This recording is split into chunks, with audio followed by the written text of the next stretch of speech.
Hi, I'm JL Fields with the Center for Creative Leadership, and today we are going to talk about getting creative with vegetables. What? Creative with vegetables?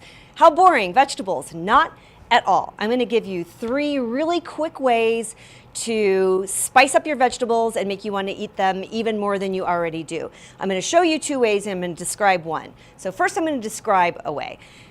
I used to always say I was way too busy to cook. I am exhausted when I get home at the end of the day. I can't cook anything. And so, you know what? I started to give myself a break. One, I try to cook on the weekends and get some things ready, beans or grains. I buy beans in a can. I'm not a saint. You know, this is about progress, not perfection. And I have those things on hand and ready to go. What I learned was that I could make greens, vegetables, really quick and feel a little bit like a culinary rock star. And here's how. I use either extra virgin olive oil or veggie broth to saute garlic, lots and lots of garlic. I'm talking like 4 or 5 cloves of garlic. And I get that going in my skillet, and then I add whatever green I have on hand. Bok choy, kale, spinach, arugula, you name it. And then I just do a really quick saute, sometimes a flash saute, which is just a matter of seconds with arugula, a little bit longer if it's kale. And then I finish it off with a little lemon or lime juice, and then I toss in almond slivers. And I'm done. 5 minutes, I have this green that's got the hardiness of a nut. I could add some seeds if I wanted, and then it changes whatever I'm making, which is great. And so that's one tip. Another tip is to use nut-based sauces on your vegetables. And I absolutely love doing this. And let's just talk about using nuts on vegetables in general. If you love peanut butter, or if you love almond butter or cashew butter, you can dip your celery into it and you are eating something super healthy, very filling, and it satisfies you. So you're already doing it right there. But heat it up and drizzle it over your vegetables, and it's a whole new approach to how you have your vegetables. So I'm going to show you, well, first I'm going to tell you about a recipe that we'll make sure that we provide for you. It's called curry cashew butter. If you have a food processor and you have 1 cup of nuts and you have 12 minutes to spare, you will make your own homemade nut butter. And once you make your own homemade nut butter, you're going to probably rethink the $12 or $13 jar of almond butter. I'm just saying. And you're going to feel really fancy because you can start to put whatever kinds of spices you like in it. So my favorite is 1 cup of cashews that I put in my food processor. Let it go for 6 minutes and then scrape down the sides, and then if you want to add anything, you can. I like to add curry powder, and sometimes I add a little sea salt, and I might drizzle in just a teeny tiny bit of coconut oil, and I'm literally talking like maybe a 1/4 teaspoon. It just kind of makes it a little smoother.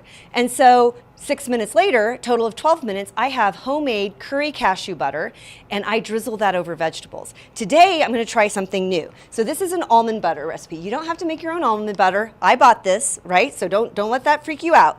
Get your own, just buy a jar of your favorite nut butter. It could be peanut butter, almond, cashew. Put this in your blender, and then you're going to add about a 1/4 cup of water. If you, sometimes I kind of err on the side of not using all of it, because that way if I need it later to sort of make the consistency what I want, then I'll add more. And then I'm going to put some lemon juice in here. So I use about a tablespoon, and when I'm cooking, about 1/2 of a lemon will be about a tablespoon. So I'm going to start with this, then I'm going to add some nutritional yeast. Doesn't sound very good, does it? Nutritional yeast on a plant-based diet is so delicious for 2 reasons. If you buy a fortified nutritional yeast, it's fortified with B12. Plant-based diet, folks, you need to supplement your B12, and this is a great way to do it with food. Now, which isn't to say that it should take the place of a supplement, but I'm just saying this is fortified and it's really great. Nutritional yeast tastes cheesy. So for some of us who are like, oh, I would go plant-based, but I couldn't live without the cheese. You can use this and you get a little bit of that cheese taste. So I'm just going to put a little bit in here. And the recipe calls for, I think I used about a tablespoon. So I'm going to put this in the blender.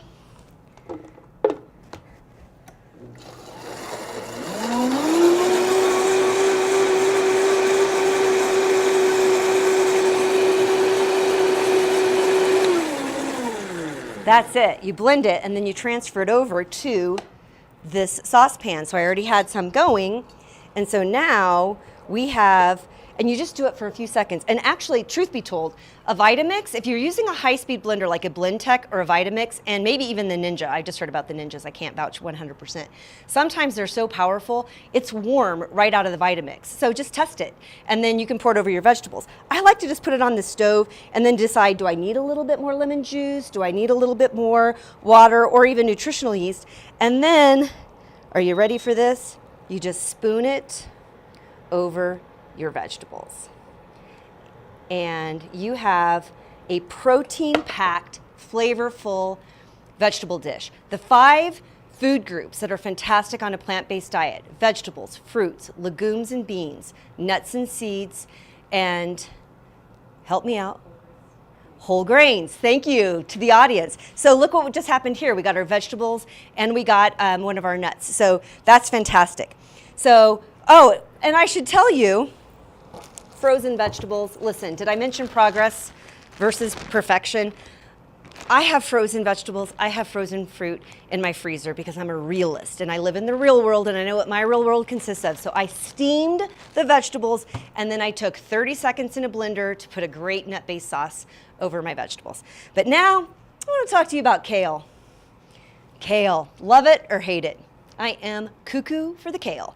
And I'll admit that when I was growing up, kale to me was the garnish at the Denny's buffet. I didn't know you ate it. It was pretty, it was curly, and it was very, very, you know, like rough and coarse. Who would eat that? Well, then I went plant-based and started to eat it cooked. I add it to stews, and I really, really enjoy it. But the raw part, you know, people are talking about raw kale salads. It's like, geez, I don't know. So I'm going to tell you about a massaged kale salad, and it might change your kale world. But first, let's talk a little bit about kale.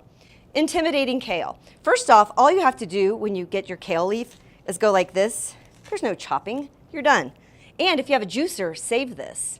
And when you're making juice tomorrow morning, put your kale stems through it with your carrots and your apple and your ginger root and your lemon juice, and you're going to have a rock star morning. So you can save that. But then you take a whole bunch of kale, and you literally just tear it into bite-sized pieces. So this is how we're going to start.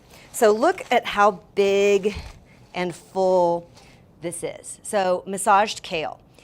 The formula for massaged kale salad is you could use a little olive oil if you use oil, a little sea salt if you use salt, and you just kind of massage it with, and you can add a citrus, whether it's, or an acid, whether it's citrus like lime or lemon, or maybe a little rice vinegar. And you just massage it with your hands. If you don't cook with your hands, may I please ask you to, tonight when you're cooking dinner, go wash your hands and then touch your food. It's pretty amazing. And you're gonna get rid of all of your stress during the day when you massage this kale salad. So I've been doing massaged kale for a really long time. Olive oil, sea salt, little lime or lemon juice, and then it's a salad, and then I add whatever I want. And then one day I thought, I wonder what would happen if I tried an avocado. So I don't need to use the olive oil because I am going to get the fat from my avocado, a really ripe avocado.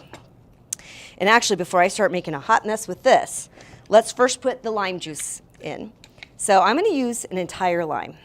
It's a little small, and that's why. So I'm going to get these citrus, these things are really, really handy. So I'm going to put my lime in. And then I'm going to scoop out this avocado.